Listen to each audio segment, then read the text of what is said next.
Today we're tackling a topic that's fundamental to any group success, facilitation. But we're going beyond just running a meeting. We're going into the 6 skills that separate a good facilitator from a great facilitator. And more importantly, we're going to explore how these 6 skills combine to create 13 distinct facilitation archetypes. These are powerful profiles that can help you understand your unique strengths and weaknesses as a facilitator. This is really one of the foundational things that we believe at City Y, that facilitation and strategic planning can be a core competency within organizations. So understanding your facilitation archetype is really that first step to taking this journey with us, where you can take these skills and understand your unique strengths and weaknesses as a facilitator and apply them within your organization to get the results that you're after. Go to cityy.com/skills and take the free facilitation skills assessment to understand your archetype and your unique strengths and weaknesses in facilitation.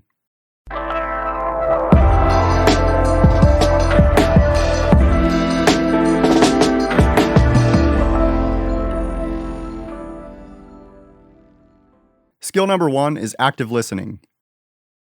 The first and most fundamental skill is active listening. This isn't just about hearing words, it's about understanding the meaning, emotion, and nuance behind them. It's the bedrock of trust and psychological safety. Without it, everything else falls apart. An archetype that truly embodies this is the connector. The connector's superpower is reading the room. They listen not just to what is being said, but who isn't speaking. They sense the energy of the group and instinctively know how to make every single person feel included, valued, and heard. Imagine a tense topic at a community discussion. There's a few loud voices that are really dominating the conversation. The connector facilitates by saying, "Thank you, John, for sharing that perspective. Now I want to pause for a minute and create some space. Let's hear from someone who hasn't had a chance to speak yet."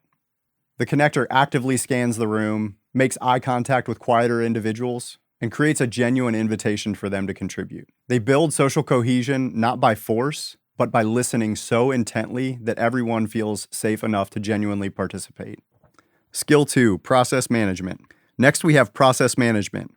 This is the skill of creating structure, clarity, and direction. If active listening is the heart, process management is the skeleton. It ensures that a meeting has clear purpose, a logical flow, and achieves its intended outcome on time. A perfect example of this is the process architect. The process architect is the master of timelines, agendas, and action items. They create the roadmap for the conversation, ensuring that the group knows where they're going, how they'll get there, and what decisions have been made along the way. The process architect is a master of agendas, timelines, and action items. They create a roadmap for the conversation, ensuring that the group knows where they're going, how they'll get there, and what decisions have been made along the way.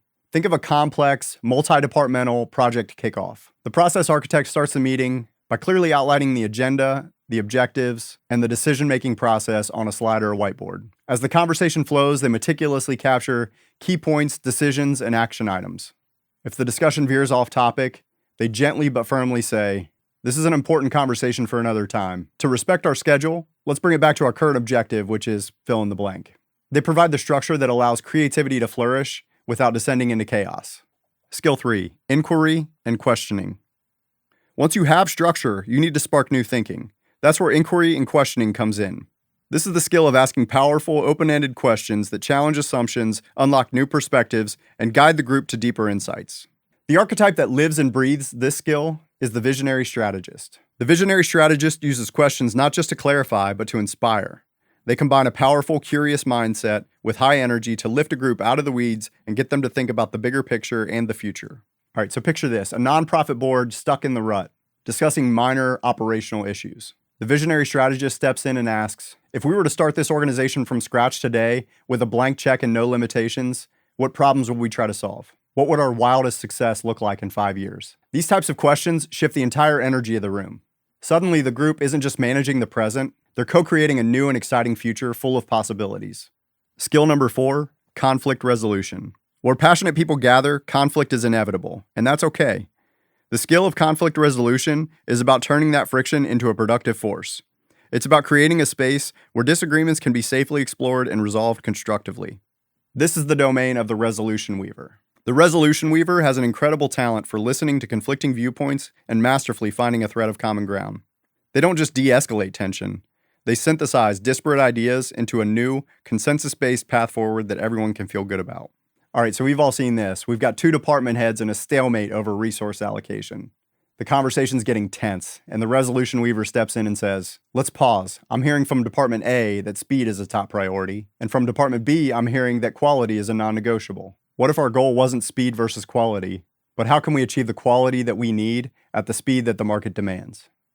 Let's brainstorm what that looks like. By reframing this conversation and embracing productive tension, we can synthesize their underlying needs into a shared goal. The resolution weaver weaves together a solution that is stronger than either position. Skill number 5, synthesizing. This brings us to the 5th skill, synthesizing. This is the magic of taking a storm of ideas, conversations, and data points and distilling them into a clear, cohesive narrative. It's the art of finding clarity in complexity. A fantastic archetype for this is the catalyst. The catalyst is a powerful combination. They use probing questions to get to the heart of an issue, and then they use their synthesizing skills to organize all the resulting ideas into a coherent plan of action. They don't just generate ideas, they give them shape and meaning. Picture this. After an hour-long brainstorming session, we've got a whiteboard that's covered in sticky notes. The group feels both energized and really overwhelmed. The catalyst walks up to the board and says, "This is great. I'm seeing major themes emerging here. Customer communication, internal workflow, and product innovation. Let's group these ideas into 3 buckets and create one action for each." In that moment, the catalyst takes this chaotic cloud of confusion and transforms it into a clear, actionable framework, giving the group a sense of accomplishment. Skill number 6, energy and enthusiasm. Finally, we have energy and enthusiasm. A facilitator is also a host. This skill is about consciously monitoring and influencing the group's energy level, ensuring people stay focused, engaged, and motivated from start to finish. The archetype who excels here is the social diplomat. The social diplomat is acutely aware of the human element. They create a safe, positive, and inclusive environment where tension is de-escalated and the group's energy is kept high. They ensure the process feels as good as the outcome. All right, let's put ourselves at 3 p.m. on the second day of a strategic planning retreat. You can see the energy in the room flagging. The social diplomat notices this immediately. Instead of pushing through to the next agenda item, they say, "I'm sensing we could all use a reset. Let's take a 10-minute break, but here's the task. Find one person that you haven't spoken to today and learn one surprising thing about them." This very simple intervention breaks the monotony, rebuilds personal connections, and injects a fresh wave of positive energy into the room, making that final leg of the retreat far more productive. So there you have it, the 6 core skills: active listening, process management, inquiry and questioning, conflict resolution, synthesizing, energy, and enthusiasm. As you can see, these 6 skills combine to make 13 distinct facilitation archetypes, from the group coach to the dynamic leader to the incredibly versatile unicorn facilitator. No single archetype is best. The key is to understand your natural tendencies, your facilitator DNA, and then work to consciously develop the skills that don't come easy. The best facilitators learn to adapt to the room, to call upon the skills of the different archetypes depending on what the group needs in that moment. If you want to discover your unique facilitation archetype and get personalized coaching tips on how to grow, I strongly encourage you to go take the CityY Skills Facilitation Assessment. Just go to cityy.com/skills. This is a powerful first step to become the kind of leader and facilitator who can unlock the true potential of a group. Did you identify with any of the archetypes we talked about here today? If so, leave a comment below. If this was helpful, please hit that like button and subscribe to CityY. We'll see you on the next one.